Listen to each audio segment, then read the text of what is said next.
Tervetuloa kuuntelemaan Nuorilta nuorille podcastia, jossa keskustelemme ajankohtaisista asioista kotkalaisten nuorten näkökulmasta.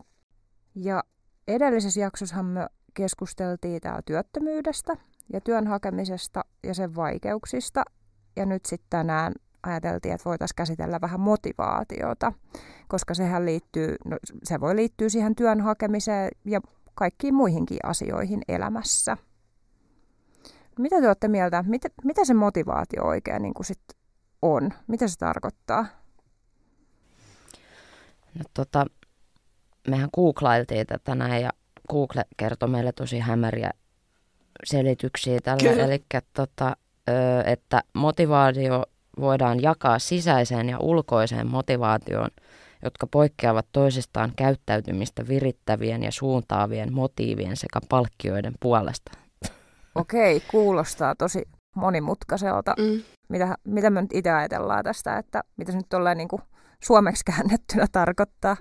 No mä ainakin siis jotenkin ajattelen, että se on sellaista niin kuin halua ja drivea tehdä asioita, mutta että se vaatii just sitä sellaista jaksamista myöskin.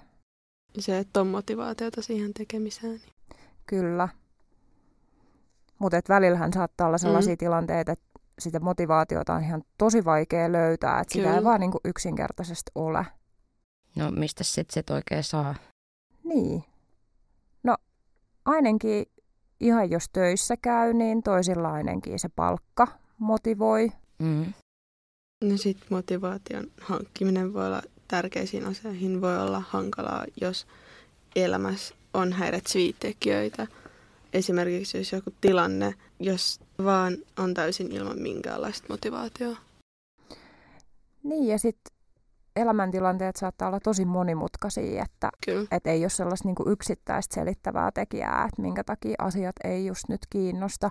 Ja vaikka se niinku tiedostaa sit, että sun pitää joku juttu tehdä, vaikka esimerkiksi täyttää joku Kela-hakemus tai soittaa johonkin virastoon, niin sit ei vaan niinku pysty.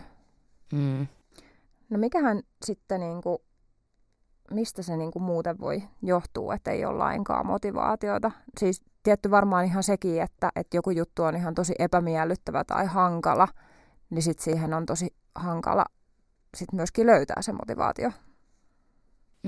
Tai sitten jos on fyysisesti jotenkin huono fiilis, että jos on vaikka jotain univaikeuksia tai jotain, niin kyllähän se vähän niinku haittaa sitä motivaation löytymistä. Tai sitten just niinku uudet tilanteet ahdistaa tai masentaa, niin se voi olla suuri motivaation tappaja.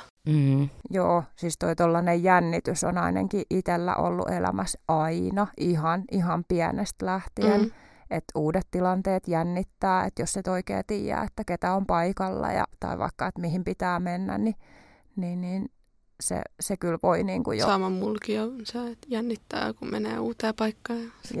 Joo, se on ihan hirveän yleistä. Että se on vähän sellainen juttu, että usein saattaa ajatella, että no ei vitsi, että mä oon ainut, joka on tällainen jännittäjä, mutta että se on ihan tosi yleistä kyllä. Meitä on tosi paljon. Joo. No, mitä te ajattelette, että mistä sit motivaatiota sit voisi niinku löytää? Miten se voi palauttaa tai että miten sen saa sitten käyttöön?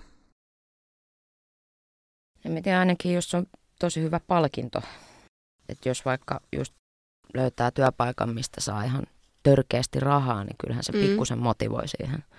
Niin, ja sitten ehkä niinku myös sellaiset niinku pienet palkkiot, niinku edes niinku pienistäkin onnistumisesta lisää sitä itsevarmuutta, että ei vitsi, että kyllähän mä pystynkin tähän.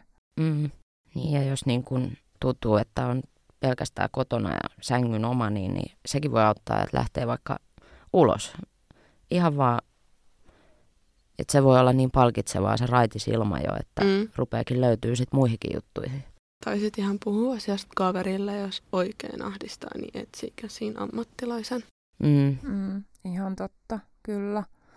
Mutta toi ulkoilu ja tuollainen kävelyllä käyminen, niin sekin jo usein selkiyttää niitä ajatuksia monenkin asian suhteen. Ja niin kuin tuossa sanottiinkin, niin joskus sitten on vaan parempi, että kääntyy ihan jonkun ammattilaisen puoleen, koska sitten tukea on kuitenkin saatavilla.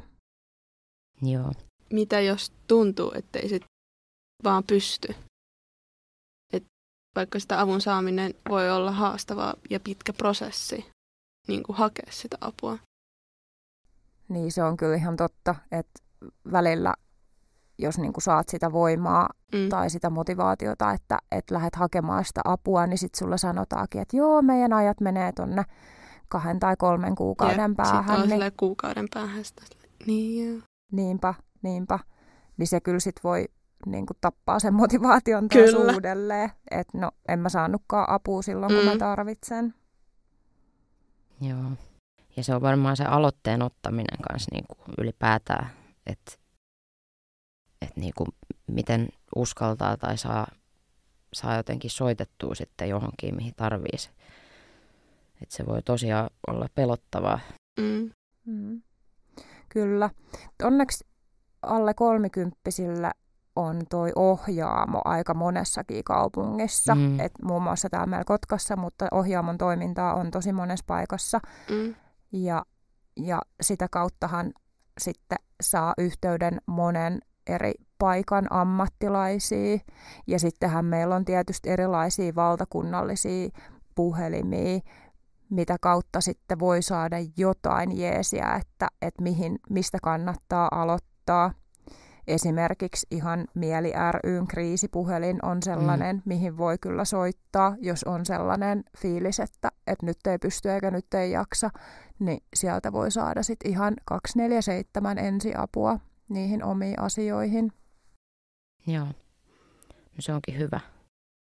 Ja sitten tietysti, jos on se tilanne ihan tosi paha, että on niinku ihan äärimmäisen epätoivoinen olo, niin sittenhän tietysti kannattaa soittaa ihan sinne oman alueen terveyskeskukseen tai päivystykseen, jos se tilanne on ihan äärimmäisen tukala ja ahdistava.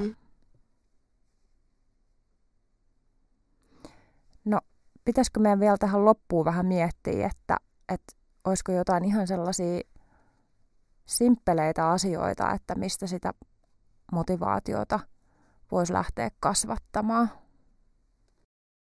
No joo.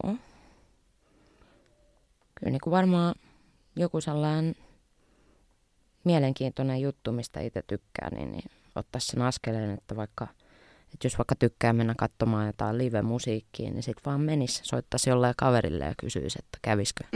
Tai menisi vaikka yksin, mikä siinä? Niin. Ja sitten jos menee katsoa vaikka jotain keikkaa yksin, niin sieltä voi saada vaikka kavereita ja tutustua uusiin ihmisiin. Ja... No totta. Niin. Niinpä. Ja sitten se, että monesti saattaa tuntua, että just sen kaverin kanssa tekeminen on sitten helpompaa. Että ainahan sitten voi pyytää kaveria tai sukulaista tai vanhempaa mukaan tekemään joko niitä kivoja asioita tai sitten niitä itselleen vaikeita asioita. Totta. Ja sitten mä mietin sitä, että se olisi kyllä ihan hirveän tärkeää, että vaikka se joku elämän osa-alue olisi sellainen, mihin ei ole motivaatiota, vaikka sitten se työ tai opiskelu tai asioiden hoitaminen, mutta että sieltä elämästä löytyisi niitä asioita, mistä nauttii ja mitä haluaa tehdä, ilman että liikaa miettii, että tavallaan pelkästään niiden asioiden kautta, että no mitä mun kuuluu tähän, mitä multa odotetaan, mitä muut odottaa, vaan että olisi niitä juttuja, löytyisi tavallaan se tietyllä tavalla oma juttu, mistä nauttii. Kyllä. Joo, hyvä pointti. No miten me nyt summattaisiin vielä tää loppuun tämä motivaatioaihe? Niin, se on monimutkainen aihe ja jokaisella on varmaan omat niin kuin keinonsa ja ratkaisunsa yksilöllisesti. Siihen ei ole oikein mitään sellaista maagista taikatemppua, että miten sitä saisi. Ei.